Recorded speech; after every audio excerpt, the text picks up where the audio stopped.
Assalamualaikum warahmatullahi wabarakatuh. Kami dari kelompok 1 akan mempresentasikan tentang perilaku psikologi sufi pada masa Rasulullah dan sahabat. Anggota kelompok kami yaitu ada Habib Ahmad dengan NIM 41, ada Sabita Asma dengan NIM 42, dan Sela Tifani dengan NIM 45. Materi yang akan kita bahas dalam video kali ini yaitu ada gambaran umum kepribadian Rasulullah dan para sahabat. Yang kedua ada peta perilaku sufi Rasulullah dalam konteks sejarah.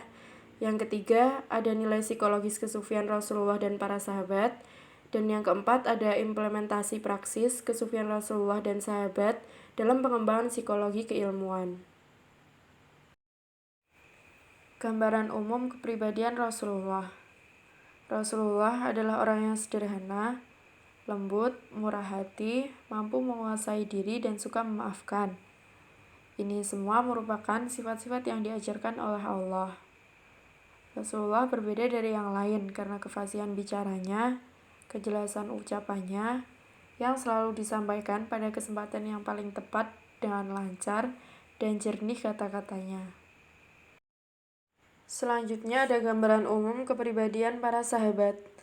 Yang pertama ada Abu Bakar. Abu Bakar merupakan sahabat Nabi yang memiliki sifat dan sikap yang jujur, yang telah dimiliki dirinya sejak kecil dan menjadi kebiasaan dalam hidupnya untuk berperilaku jujur dalam setiap keadaan. Selain jujur, ia juga memiliki sifat yang sederhana. Meskipun pada saat itu dirinya merupakan seorang pedagang yang kaya, tapi semua kekayaannya digunakan untuk dakwah. Abu Bakar juga seorang yang lemah lembut dan kasih sayang, serta mampu bersikap tegas dalam melaksanakan hukum-hukum Allah. Hal ini terlihat ketika ia memerangi orang Islam yang mengaku sebagai nabi pengganti Rasulullah. Lalu ada Umar bin Khattab. Umar adalah seorang pria yang memiliki sifat keras dan begitu tegas, serta pemberani sejak ia kecil. Hal ini dikarenakan lingkungan tempat tinggal Umar yang begitu keras dan profesinya sebagai pengembala unta di gurun pasir yang gersang. Atas keberaniannya, Umar bahkan dijuluki sebagai singa padang pasir dan ditakuti oleh para kaum Quraisy. Selain itu, Umar juga adalah orang yang cerdas dan adil. Hal ini terlihat dengan berhasilnya mensejahterakan rakyatnya dan selalu melenyapkan kezaliman serta menegakkan kebenaran di dalam naungan agama Islam. Lalu ada Utsman bin Affan. Utsman adalah sahabat Nabi yang memiliki sifat dermawan yang selalu mengulurkan tangannya untuk membantu setiap kaum muslimin yang kesusahan, baik dalam dilanda paceklik kehidupan dan juga saat perang. Selain itu, ia juga merupakan pribadi yang sabar dan penyantun kepada sesama umat Islam dan membantu setiap keadaan. Saat kota Madinah dilanda kekeringan panjang, dengan sigap Utsman membawa semua perbekalannya dan berusaha membantu masyarakat Madinah menghadapi kekeringan pada saat itu. Lalu yang terakhir ada Ali bin Abi Thalib. Ali adalah sosok yang pemberani. Di usia yang sangat muda, ia sudah mengikuti berbagai perang bersama Rasulullah dan mampu menyerang musuh seperti elang yang ganas tanpa ada rasa takut meskipun dikepung oleh musuhnya. Ali juga orang yang pintar dan begitu cerdik, sampai-sampai dipuji langsung oleh Rasulullah karena kecerdikannya tersebut. Selanjutnya adalah mengenai peta perilaku sufi Rasulullah dalam konteks sejarah.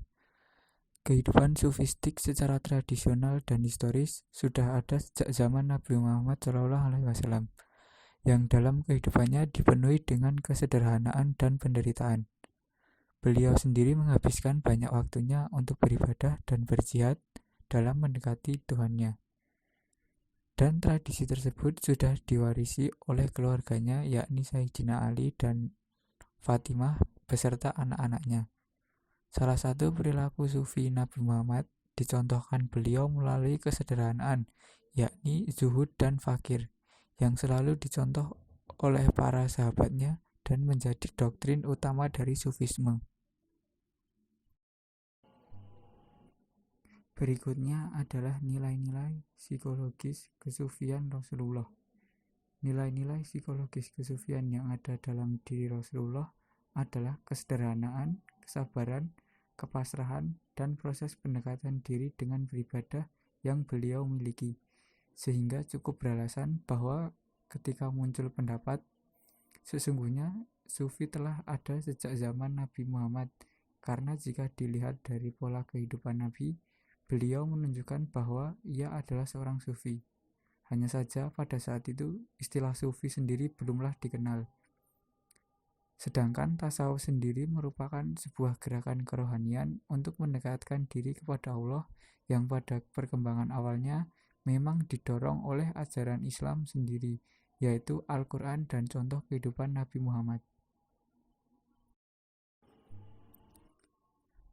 Selanjutnya adalah nilai-nilai psikologis kesufian sahabat. Yang pertama ada Abu Bakar. Nilai psikologis dari kesufian Abu Bakar dapat dilihat dari setelah ia masuk Islam. Abu Bakar menjadi orang dengan pribadi yang sangat sederhana. Hal ini ditunjukkan ketika ia menghadapi perang Tabuk. Abu Bakar bersedia memberikan harta bendanya untuk jalan Allah Subhanahu wa taala. Dan diceritakan pula bahwa Abu Bakar hanya memiliki sehelai pakaian dan meninggalkan berbagai perhiasan dunia dan menghiasi dirinya dengan sifat rendah hati, sopan, sabar, dan selalu mendekatkan diri kepada Allah Subhanahu wa taala. Yang kedua, ada Umar bin Khattab. Umar adalah orang yang terkenal dengan keheningan jiwa dan kebersihan kalbunya, sehingga Rasulullah SAW pernah berkata bahwa Allah telah menjadikan kebenaran pada lidah dan hati Umar. Umar sendiri juga dikenal dengan kezuhudan dan kesederhanaannya. Selain itu, Umar menghabiskan malamnya untuk beribadah dan menggunakan waktu siangnya untuk mengurusi kepentingan umat.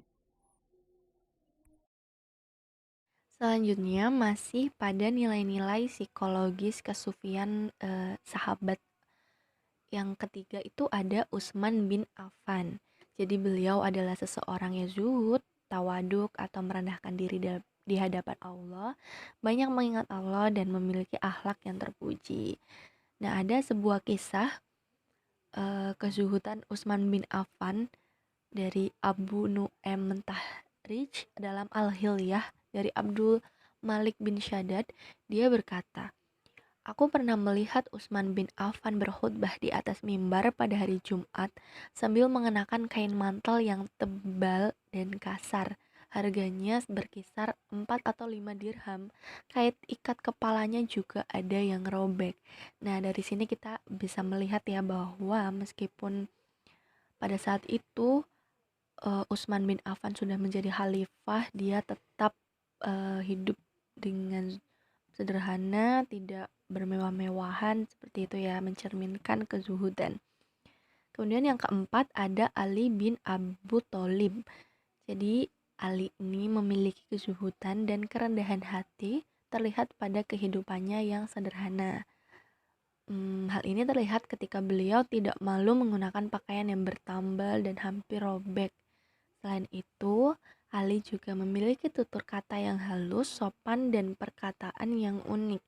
Nah, mungkin itu ya nilai-nilai psikologis kesufian dari sahabat gitu. Ada beberapa kisah-kisah yang telah disebutkan.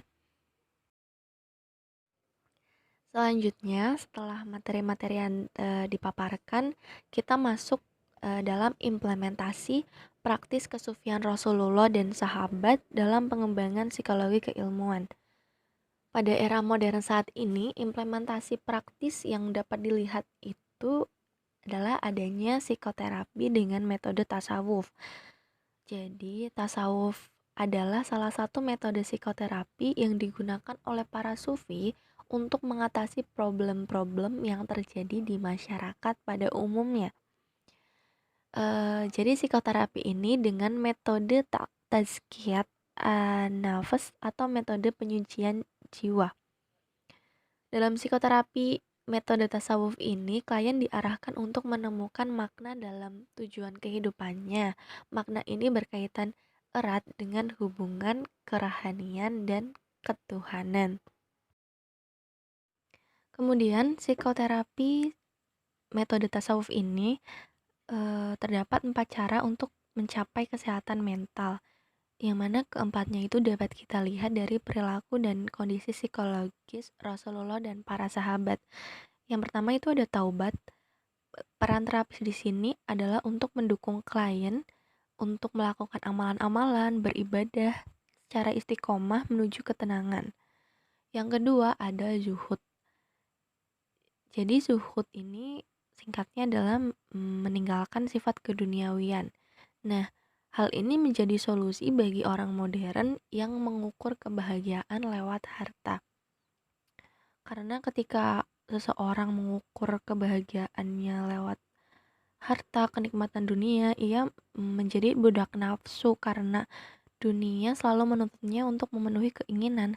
Ketika keinginannya tidak terpenuhi, maka akan timbul rasa kecewa, bingung, dan stres gitu, dimana itu termasuk ciri-ciri orang yang tidak sehat mental. Maka dari itu, berzuhud ini adalah salah satu solusi bagi seseorang yang mengukur kebahagiaan lewat harta atau dunia. Yang ketiga, ada sabar dan tawakal. Nah, terapis di sini menggunakan sabar dan tawakal sebagai metode pengarahan agar klien lebih tenang dan menerima bahwa semua adalah ketetapan Allah dan ketetapan Allah itu adalah yang terbaik. Dan yang keempat ada ridho.